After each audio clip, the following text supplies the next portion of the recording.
Meus irmãos, que bênção nós participarmos dessa grande celebração, termos visitantes aqui tão ilustres aqui, toda a família Espírito Santo aí com a gente.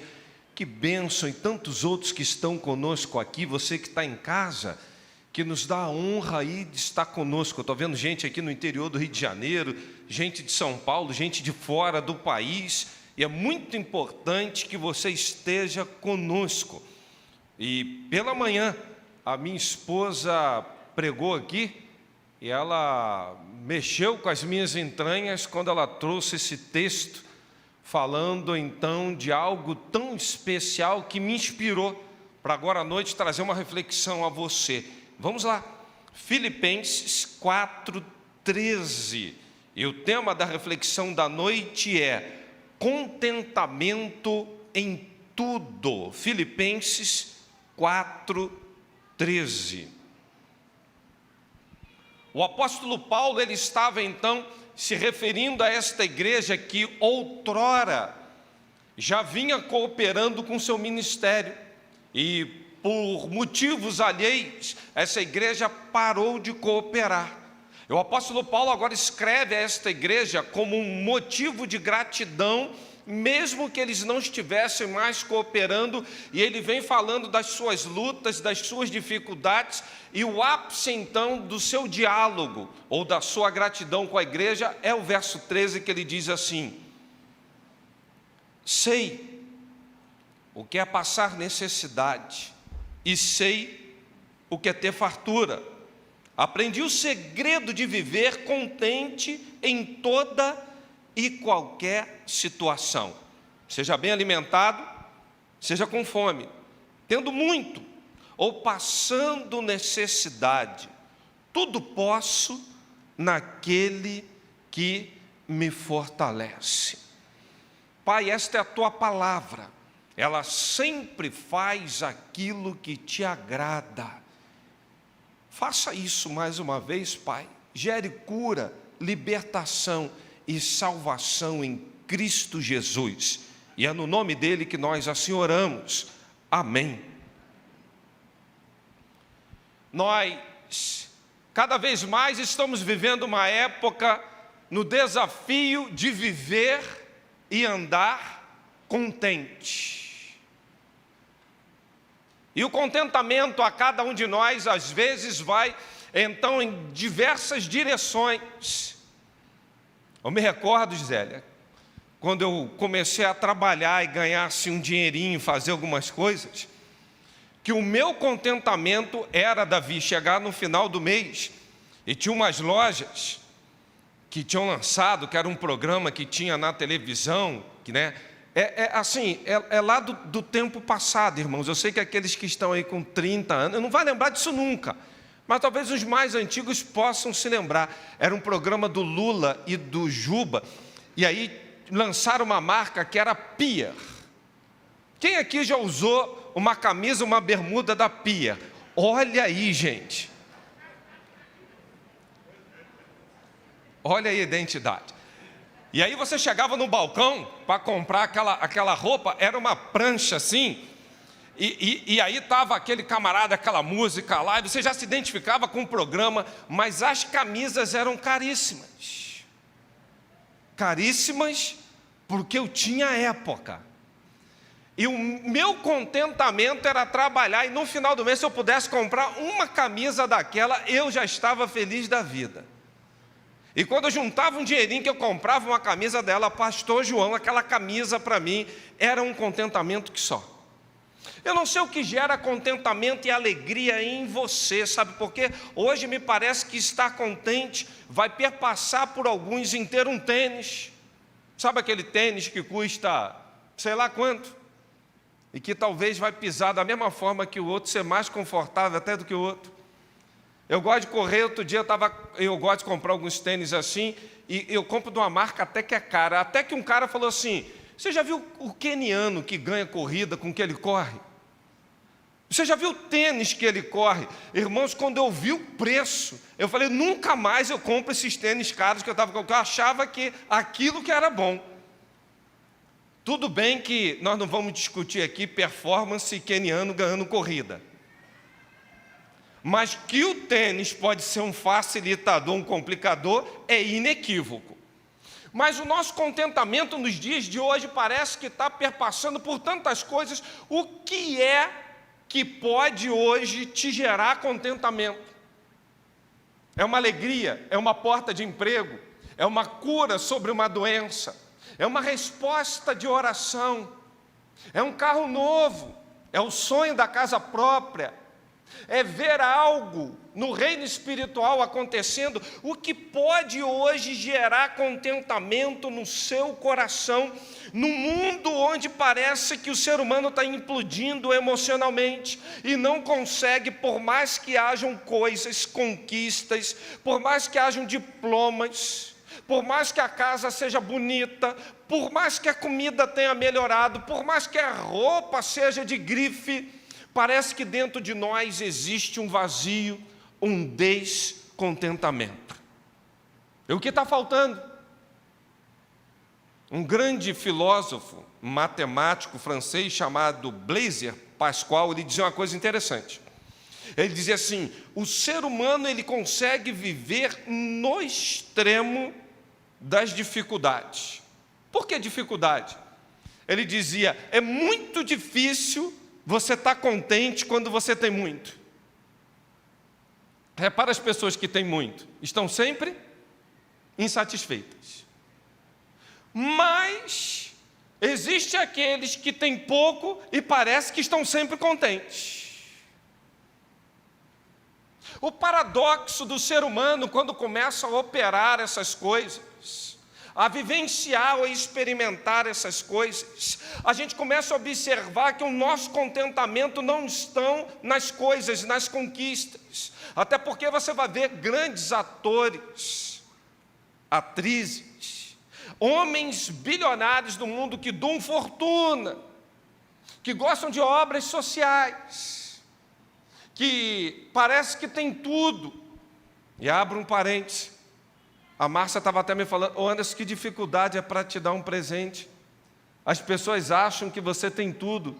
Aí eu falei assim: Márcia, chama eles para ver aqui em casa, abre meu guarda-roupa, abre as coisas, que eles vão cair por terra.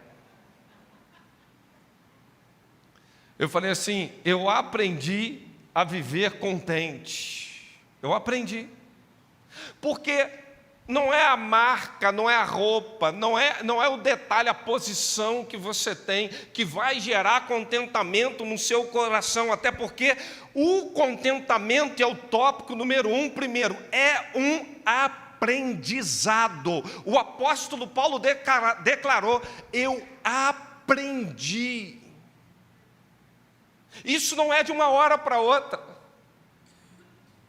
E tem gente que passa a vida inteira e não aprende.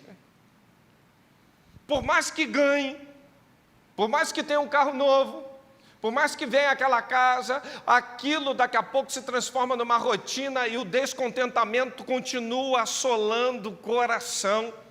Porque contentamento é um aprendizado. Contentamento não tem a ver com circunstâncias, mas com sentimentos. Não é resultado de calmaria externa, mas é resultado de uma profunda paz interior, onde você desenvolve um relacionamento com Deus, ao ponto, como fora dito pela manhã, que aquele que tem a paz que excede a todo entendimento, aquele que pode suprir todas as necessidades em Cristo Jesus, quando você se relaciona cada vez mais com Ele, você passa a viver e andar contente. Não é fruto daquilo que a gente granjeia na terra, mas é fruto daquilo que dia a dia, em oração, em joelho, em leitura da palavra, você recebe do céu. E por que a gente não recebe? Porque a gente não busca. Por que a porta não abre? Porque a gente não bate. Pedir e dar-se-vos-á. O que pede, recebe. O que busca, encontra. O que bate, se abre. Perceberam a insistência? Ou a persistência? E é exatamente isso que vai nos fazer viver e experimentar um aprendizado onde nós conseguiremos viver uma vida contentes. Não se adquire contentamento de uma hora para outra, isso é impossível. É processual. E nesse processo, alguns se matriculam na escola do processo do contentamento e na primeira aula já estão reprovados. Então, se amanhã você está desafiado a ficar meia hora, você e Deus, não consegue. Não tem relacionamento com Deus.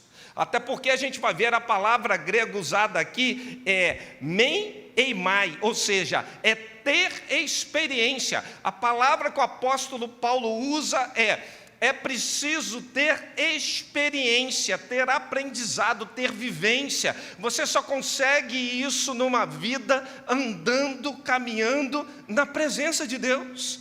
Você nunca terá contentamento se não tiver experiências reais com Deus, porque contentamento deve estar ligado não só ao dono não só às dádivas do dono, mas o dono das dádivas. Porque culto a gente acha que é vir aqui, é só receber, mas culto é entrega, é oferta. Você tem expectativas em relação ao culto desta noite? Você tem algo que você precisa ouvir da parte de Deus? Mas me perguntem então, me permitam então fazer aqui um antropopatismo. É um sentimento humano atribuído a Deus. Deus também tem expectativas em relação a você nesse culto. É só para você entender que quando você se chega para aqui, esse relacionamento precisa ser real. Você precisa viver realmente, não só caminhando para buscar as dádivas, as bênçãos, para buscar as promessas, para buscar aquilo que Deus tem, mas Deus também se relaciona comigo e contigo, buscando em cada um de nós aquilo que vai lhe agradar. Deus tem expectativas. Por que o apóstolo Paulo estava escrevendo desta forma a esta igreja?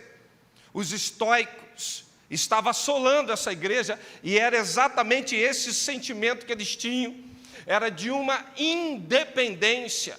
O sentimento e toda a filosofia estoica levava então aquele povo a caminhar para aquela vida que eu me mantenho, eu sou autossuficiente, eu não preciso de ninguém. Ou seja, o contentamento deles estava ligado a uma autossuficiência, e esse tipo de contentamento gera conquista humana, e essa conquista humana, por cada vez mais que você obtenha e tenha, sempre você vai viver descontente, mas o contentamento que vem do Senhor, o apóstolo Paulo declara: a minha suficiência vem de Deus.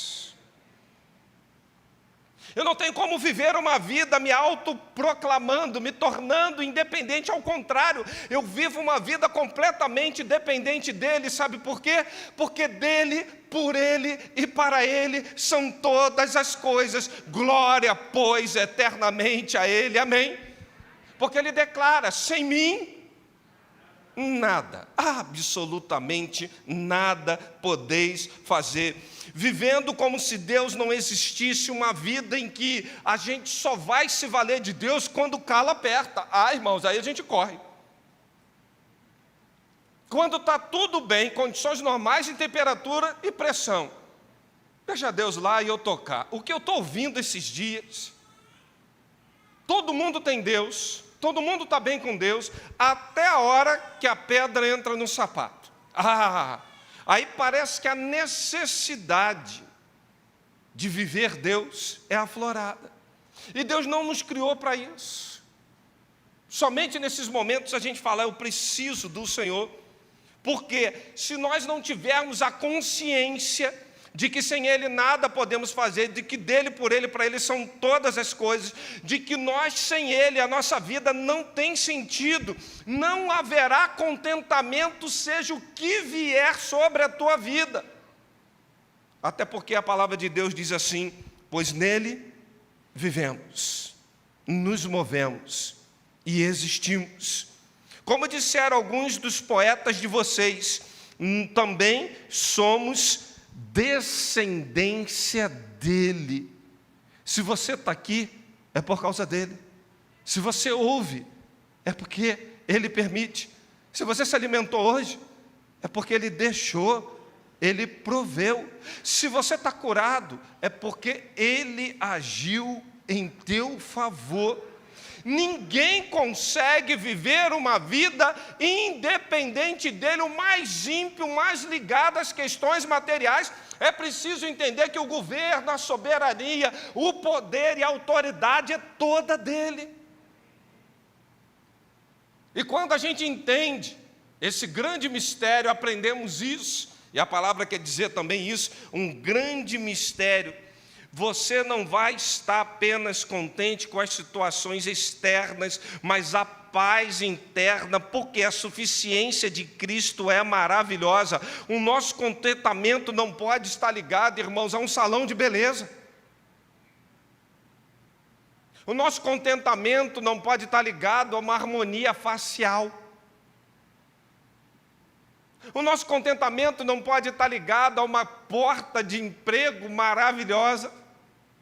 O nosso contentamento está ligado naquele que harmoniza a nossa vida, naquele que abre a porta de emprego, naquele que está no governo, no controle, no comando de todas as operações que envolvem a nossa vida. O nosso contentamento precisa ser aprendido a partir de uma experiência com o Senhor, que nos leve realmente a olhar para Ele e enxergarmos que sem Ele absolutamente nada poderemos fazer. Segundo momento, para ter contentamento, não seja uma vítima das circunstâncias, mas um vitorioso sobre elas. O apóstolo Paulo podia dizer: irmãos, o tempo que vocês mandavam oferta foi uma bênção, mas agora que vocês não mandam, vocês vão ver com Deus. O apóstolo Paulo podia dizer assim: hoje eu não consigo fazer a obra missionária como eu vinha fazendo, porque vocês deixaram de contribuir. Hoje eu podia já ter ido em várias cidades, em vários países, em vários locais, e não fui, porque vocês não enviam recursos. Ou seja, uma postura de vítima. E está aí uma coisa que nós temos uma habilidade profunda, é para fazer isso. A gente olha para aquilo que não alcançou. A gente olha para aquilo que está faltando, a gente olha principalmente para aquele que está ao nosso lado, quando conquista e quando alcança, irmãos, de pronto a gente quer achar um culpado. A gente quer logo olhar para o lado e falar: eu não tive as mesmas oportunidades. Eu estou assim hoje porque fulano, porque meus pais, porque eu sempre fui maltratado, sempre fui a ovelha negra da família. Os meus irmãos tiveram muitas oportunidades. Lá em casa me olhava e dizia assim: você não. Eu sempre era excluído. Alguns falam assim: pastor, não é possível.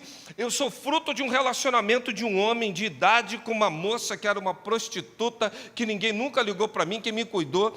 Quem cuidou de mim foi um irmão, foi uma tia, uma avó. Eu nunca tive amor, eu nunca experimentei o que é realmente paternidade. Eu sempre tive problemas daqui, problemas dali. Irmãos, nada disso justifica, porque você não é uma vítima das circunstâncias. Ao contrário, quando você está em Cristo, você é um vitorioso sobre as circunstâncias. A vítima não te posiciona numa perspectiva de dor. Seus olhos precisam enxergar unicamente o sofrimento, e por intermédio de atitudes e comportamentos ruins, as pessoas estão sucumbindo, sempre olhando o que falta, sempre culpando alguém, sempre olhando e dizendo: eu estou assim porque o fulano. Aí desenvolve mágoa, sentimentos ruins, e cada vez mais sua vida só vai afundando, afundando e naufragando. Nunca estarão contentes. Você pode dar o que for, haverá um profundo descontentamento, Porque a mentalidade vitimista parece que distorce a realidade, culpam até a Deus. Eu conheço gente que tem medo de Deus, que tem medo da igreja. Quantos você conhece que saíram da igreja dizendo assim, aquela igreja eu não vou mais não, ali para mim não dá mais não, porque lá eu tal, lá é isso, lá é aquilo, lá não tem gente séria, lá tem problema disso, e lá, aí começa, é só enxergando problema, dificuldade, limitação. E talvez a maior limitação seja sair do vitimismo e se colocar numa posição de triunfo sobre os problemas. O fato é que traumas do passado, circunstâncias atuais podem ser difíceis, inequivocamente podem ser, mas jamais vão determinar a mentalidade de quem anda contente. Por mais que haja dor, por mais que haja dificuldade, você não pode ser uma vítima das circunstâncias, porque o dono das circunstâncias te coloca numa posição sobre elas, e se você está sobre elas, você não pode descer o degrau para entrar nelas e sucumbir numa maré de descontentamento. Não pode. O vencedor é aquele que é uma nova criação em Cristo Jesus, pois a Bíblia fala que aqueles que estão em Cristo, eles são mais do que... Ah, pastor, mas esse tópico está muito triunfalista, mas a Bíblia fala que nós triunfamos em Deus. A Bíblia apresenta isso a nós. A natureza de Deus, ela é vitoriosa, e todo aquele que recebe essa natureza vence quem? O mundo. Olha que triunfalismo, olha que coisa maravilhosa. Você pensar que você é capaz de vencer tudo isso que está aí fora, porque você tem uma nova natureza. Jesus carregou dor, sofrimento, nos livrou de fardo, de sermos vítimas. Você não tem hoje por que andar cabisbaixo, culpando a tudo e a todos, dizendo, o meu patrão nunca me enxergou, só que tem um fofoqueiro lá no meu trabalho, bajulador, parece que ele só enxerga, eu não sei como, tem um monte de gente que está me ouvindo e vai me ouvir depois, que o sentimento que tem no trabalho é que vale a pena ser bajulador e fofoqueiro. Meu irmão, o Deus que te faz triunfar está acima do fofoqueiro, acima do chefe, acima do patrão, acima do juiz, acima do governador. A tua vida está alinhada com Ele, você é mais do que vencedor. Pare de vitimismo, triunfe sobre isso. Senão, nunca haverá contentamento, nunca tem alegria. E às vezes a gente olha para a vida do outro, sabe, Paulo Roberto, a gente pensa assim, parece que para o outro é mais fácil. Fulano, há tempo que está orando e não consegue uma varoa para casar. O outro chegou ontem, entrou na igreja, já sentou no banco da frente, já está lá namorando. Por que para mim é mais demorado, Deus? Porque é só porque eu sou mais feio? É só porque eu não sei, eu acho que eu tenho alguma coisa, eu acho que Deus não gosta de mim. Eu acho que eu sou o último biscoito do pacote. Você conhece gente que tem essa postura? É um vitimismo tão crônico, parece que a pessoa está dizendo, e me enxergue, a vida dessa pessoa vai ser sempre aquela vidinha, aquela coisinha ali, porque Deus não chamou para viver isso, mas para triunfar sobre aquilo, para ter realmente contentamento. O vencedor, ele já está posicionado para reinar, ele não está coado num canto esperando que alguém faça algo, ele entende que tem poder e autoridade em suas mãos por aquele que o fortalece em todas as coisas. Ele vai dizer: eu tenho poder, Deus me deu autoridade, minha posição não é de vítima, minha posição é daquele que vai agir, que vai fazer, Deus vai abençoar, a porta vai se abrir e eu vou passar. Contentamento tem a ver exatamente com isso, meus irmãos. Quando a gente para pensar que um vencedor sabe que é amado por Deus, que Deus tem prazer em dar aos seus filhos. Um vencedor sabe que o próprio Deus não poupou nem o seu único filho, como não nos dará também todas as coisas? Mas não é todas as coisas que você quer, é todas as coisas que Ele quer. Aí entra o vitimismo espiritual, que a gente quer convencer Deus a nos dar aquilo que não precisamos ou que vai nos levar para o buraco. Não dá certo. O apóstolo Paulo orava, maravilhas, realizava. Aí começa ele a insistir com Deus: Deus, eu estou com um espinho na carne. 3 vezes orei ao Senhor. O que aconteceu? Nada. E ele insistiu, irmãos. Qual foi a palavra de Deus para ele?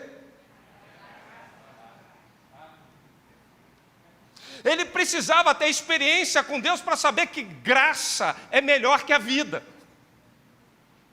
É isso que diz a palavra.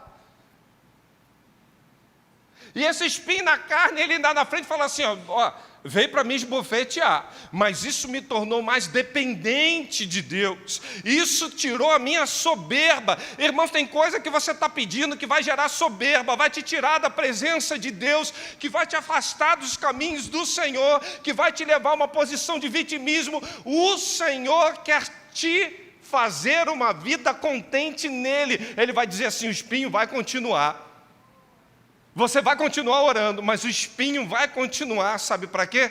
Para você experimentar mais graça. E por intermédio dessa graça, eu vou te alimentar com graça sobre graça, para que você não viva na desgraça e haja contentamento. E o apóstolo Paulo aprendeu a ser contente. O vencedor sabe disso, o vencedor sabe que é amado pelo Pai, o vencedor sabe a diferença que ele faz. Aliás, me permita falar e concluir esse tópico: 12 diferenças entre o vencedor e o vitimista. A vítima é sempre pessimista, o vencedor, otimista. A vítima é ficar sempre esperando até amanhã, o vencedor sabe que hoje é o dia do milagre, das bênçãos se cumprirem.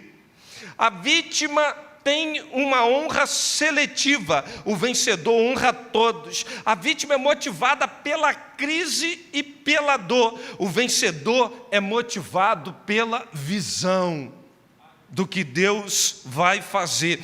A vítima vive reclamando, o vencedor declara e professa a palavra de Deus. Está escrito, está escrito, está escrito.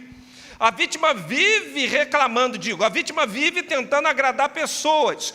O vencedor vive tentando agradar a Deus. A vítima se satisfaz com aquilo que é medíocre. O vencedor, ele não se contenta nada mais, nada menos do que com a excelência. A vítima é termômetro, o vencedor é termostato. A vítima está esperando ir para o céu porque não suporta a terra. O vencedor traz todos os dias o céu para a terra, o céu para o vale, o céu para o desemprego, o céu para aquilo que está sendo gerado na tua vida como enfermidade, o céu para a falta de resposta, o céu para tudo aquilo que você possa dizer está difícil. Traz o céu para dentro disso, você vai aprender a viver uma vida contente.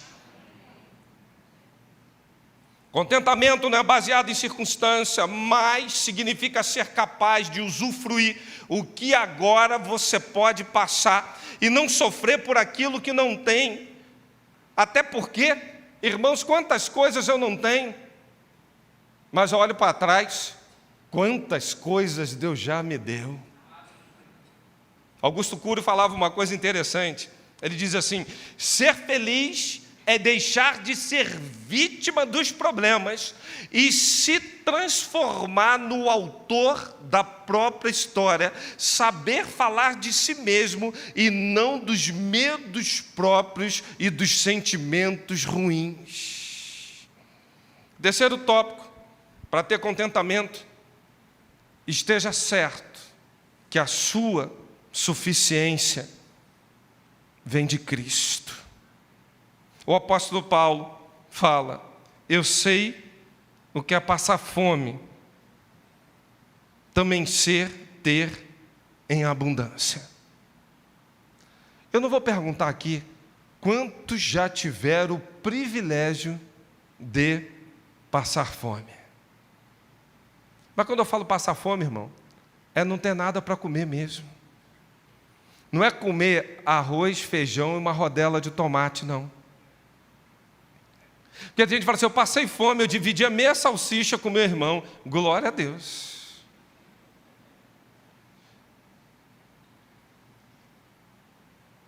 Eu estou falando não ter nada para comer. Eu nunca passei isso na minha vida com meus pais. Mas eu tive que passar por algumas coisas na vida, na carreira que eu escolhi, que eu passei fome muitas vezes. Passei sede muitas vezes, ao ponto de não ter mais saliva. Parece que quando a gente passava a mão assim, numa folha, que serenava à noite, passava na boca, no lábio, já vinha um frescor. Me lembro uma vez que eu estava com uma equipe, me veio isso na memória agora. Nós estávamos na Ilha Grande fazendo uma instrução, e já estávamos dias sem comer, e a ordem ali era que a gente não podia comer, passando fome. Aí nós achamos um pescador lá no canto, não tinha ninguém. Aí um pessoal do grupo deu um dinheirinho, o cara veio com uns peixinhos assim, as manjubinhas, nós falamos: frita isso para a gente que a gente vai comer já. A gente ia comer escondido.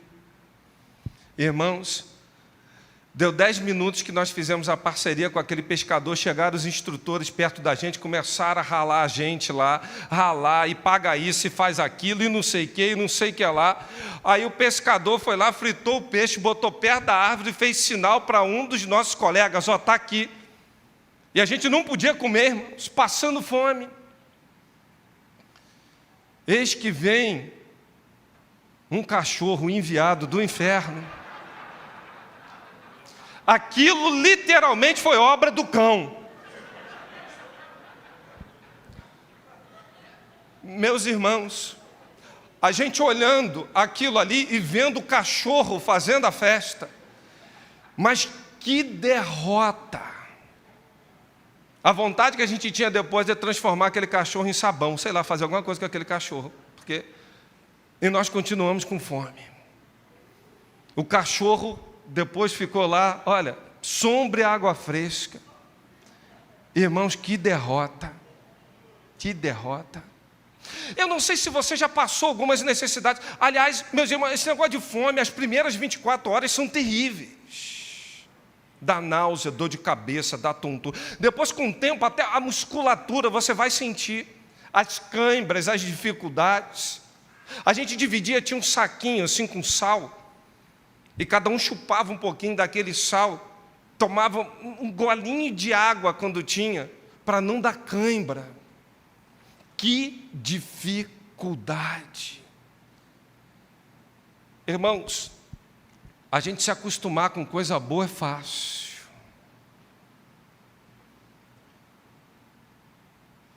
Aí, quando teve a abertura das Olimpíadas, Márcia Valéria, eu fui chamado com a minha família para ficar, Rômulo, num hotel lá na Avenida Atlântica, top, com tudo pago, cada um num quarto, e a gente ia para os jogos. A gente ia descer assim no hotel, lembra, Meline, como é que era?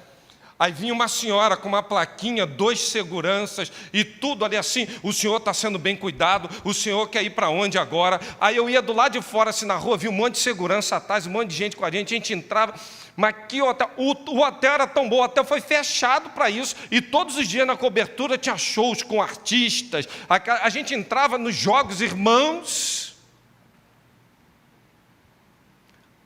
Aí eu ficava lembrando do cachorro lá na Ilha Grande.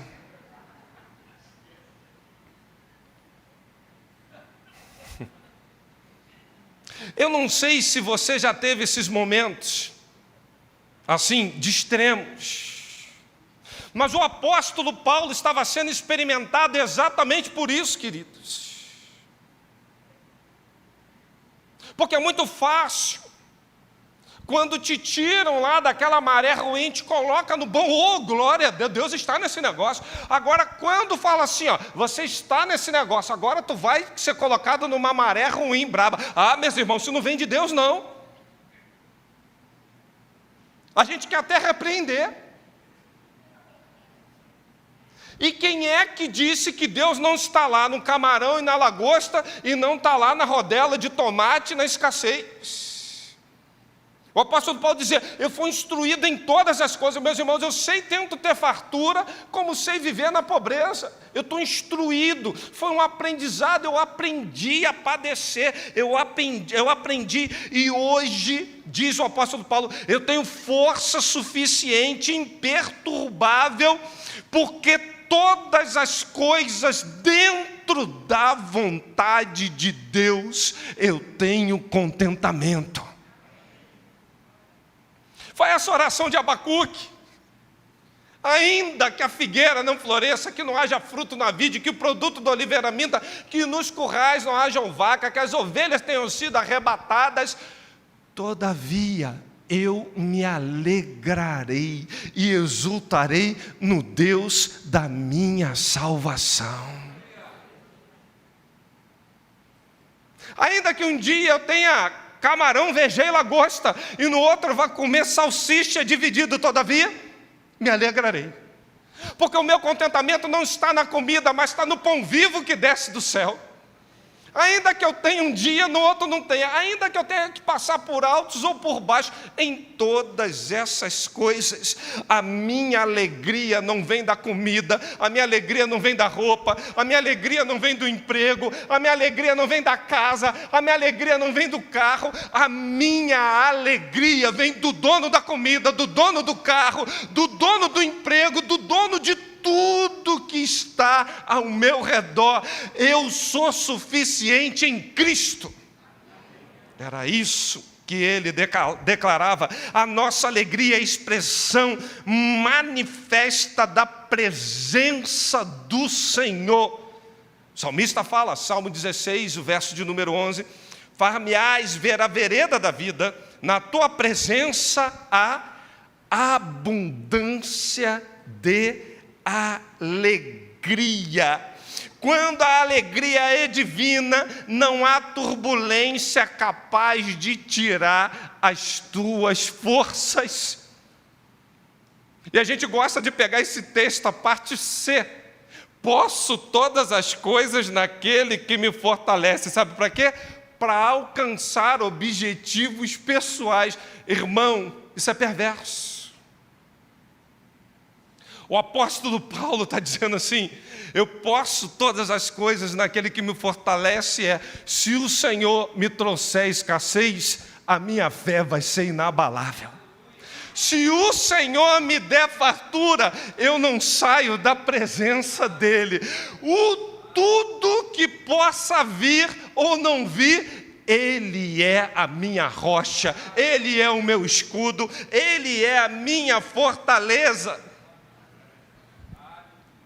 Irmãos, como é bom a gente perceber que Ele é melhor do que as coisas excelentes que experimentamos, e à medida que os meus problemas aumentam, a minha alegria deveria transbordar. Eu vou repetir isso. À medida que os meus problemas aumentam, a minha alegria deveria transbordar. Algumas vezes eu passei algumas perseguições, algumas vezes eu passei algumas lutas, e tudo para desistir, tudo para desanimar. E nesse momento, eu falava assim para o Senhor: que alegria é poder te servir. Que alegria é poder experimentar isso. Porque na primeira carta de Pedro fala assim: não fiquem entristecidos com as provações, com as dificuldades que possam vir sobre vocês. Mas não estranhem isso, porque quando vierem as provações e as dificuldades, se alegrem no fato de pertencerem ao Senhor. E o apóstolo Paulo tinha autoridade para falar disso, sabe por quê? Quando ele está com Silas na cadeia, depois daquela coça, amarrada num tronco: bora, carcereiro, bate mais, termina logo com isso, que está chegando o horário do culto.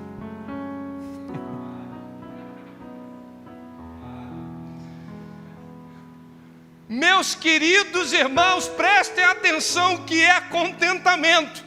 Se tem um homem com autoridade para falar, eu sei. Eu considero todas as coisas como esterco, como nada. Para mim o viver é Cristo, porque a minha suficiência vem dele. E o carcereiro está batendo doído. E vocês pensam que é essa coça que tu levou de chinelo, de vara de goiabada? Tem gente que já apanhou de tamanco, de fio. Aquela coça lá era muito mais perturbadora. Mas o mais perturbador foi quando chega a meia-noite, que eles estão orando, o terremoto acontece. O jogo todo é virado. Eles são libertos, o carcereiro é salvo. Sabe por quê? O apóstolo Paulo tinha uma convicção: eu estou apanhando injustamente, mas a mim me importa padecer pelo meu Cristo. Eu estou contente de tão somente estar aqui, de viver para a glória dele, e por intermédio da minha vida coisas vão acontecer, milagres virão. E foi o que ele experimentou, irmãos, um grande terremoto sobrenatural. Mas através do seu contentamento com o seu parceiro de cela, gera algo extraordinário, ao ponto deles terem contentamento. E ele declara: a quem não havendo visto há mais, no qual, não vendo agora, mas crendo, exultais com alegria indizível e cheia de glória. Por isso, esses homens andavam com os pés na terra, mas com o coração no céu, porque Cristo lhes trazia uma grande alegria.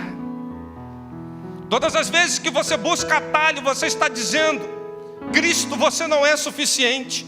Todas as vezes que você vai sair do plano que Deus te colocou, você está dizendo: eu não confio nos teus planos, Senhor. Todas as vezes que você acha que a aprovação está muito além daquilo que você possa suportar, você está dizendo: eu não confio na provisão do Senhor. Todas as vezes que a sua maior necessidade é de algo pecaminoso do que obedecer à palavra de Deus, você está dizendo: Cristo, você não é suficiente para mim. Agora, todas as vezes que você diz não ao pecado, você confia nele. Todas as vezes que, apesar da aprovação, você diz: gera em mim uma fé inabalável, você confia nele. Todas as vezes que você entende que o plano dele é que você passe por altos, mas você vai passar por vales, e nos momentos dos vales você experimentar o que é graça, você vai dizer: eu confio que o Senhor é suficiente.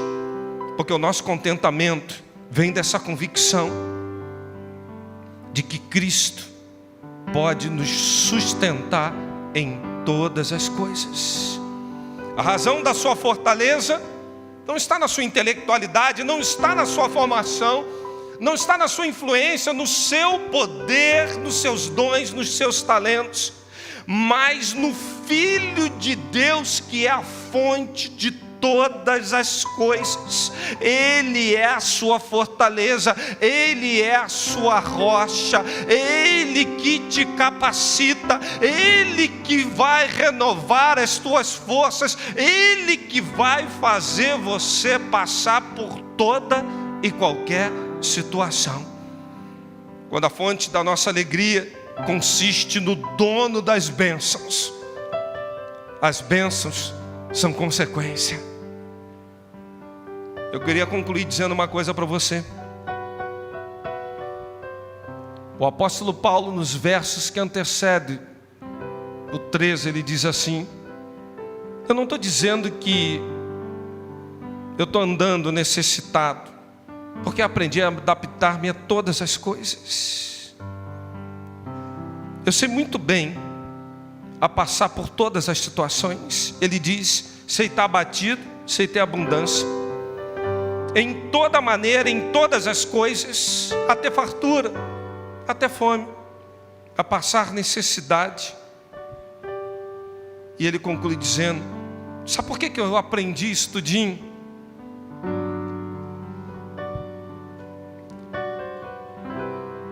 Porque eu posso todas as coisas naquele que me fortalece.